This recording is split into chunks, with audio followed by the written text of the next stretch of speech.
কিমান দিনলৈকে থাকিব এইটো মেহেন্দিটো?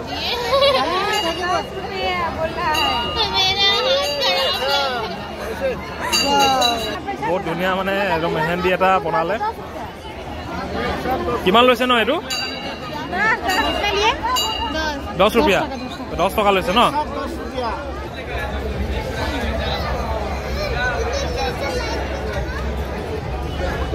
এইটো কিমান দিন থাকিব? এটা এক সপ্তাহলৈকে থাকিব। আধা ঘন্টা? এক সপ্তাহ। এক সপ্তাহ? এক সপ্তাহলৈকে থাকিব শিওর?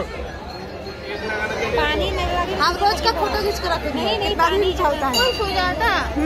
कितना हुआ अंकल? 125। एक छाप छापने का 10 रुपया। हो गया। छूटे की नहीं? रुकिए, इसको क्या बोलता है ना? मेहंदी ना? नहीं, वो मेडिसिन को क्या बोलता है? अच्छा मेहंदी। टोटल 220 টাকা।